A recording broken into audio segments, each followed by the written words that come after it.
keessanitti Mikaa'el ergamaan inni guddichi ijoollee saba isaaf dhaabatu ni ka'a.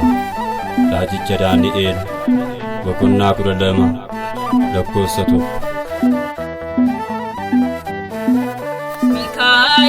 Mikaa'el kottu gara keenya ifama nukkadu waa'ee cubbuu keenya lubbuu keenya eegi akka nuti hin banne araara siin jenna dura kee dhaabbanne.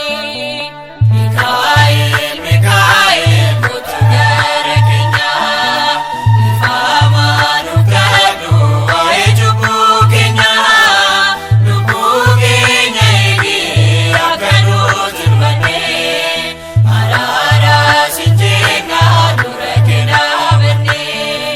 Mikaa'el kottu gara keenya ifama nukkadu waa'ee cubbuu keenya lubbuu keenya eegi akka nuti hin banne araara siin jenna dura kee dhaabbanne. Mikaa'el kottu gara keenya ifama nukkadu waa'ee cubbuu keenya lubbuu keenya eegi akka nuti hin banne araara siin jenna dura kee dhaabbanne. Hangafa ergamoota qulqulluu Mikaa'el Kana'aan kan galche saboota Israa'el tiksee dhala namaa qulqulluu Mikaa'el dursee kan dhaabbatu fuuldura Maanu'eel.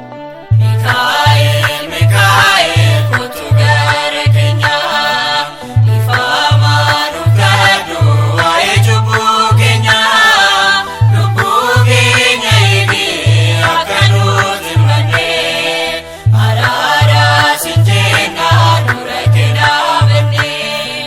Mootichi Baabiloon Daani'el rakkisee akka inni du'uuf diinaaf isa kenne yommuu darbatamu boolla leencotaatti Mikaa'el qaqqabe yeruma sanitti.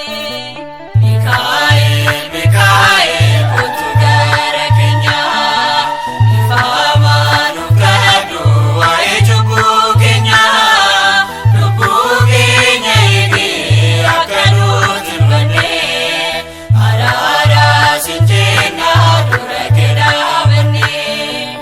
Afoomii yaabaste harka diinotaati cimina argatte amantii isheetitti. Mikaa'el abbaa koo jettee si waammate samiirraati dhufnaan jabina argatte. Mikaa'el kottu gara keenya ifama nukkadu waa'ee cubbuu keenya lubbuu keenya eegi akka nuti hin banne araara siin jenna dura kee dhaabbanne. Egaa yaa Mikaa'el ati gargaaran koo narraa hin fagaatin abbaa gaafa rakkoo baraadhuma keessaati nuuf dhaabatta gara laafisa Waaqa nu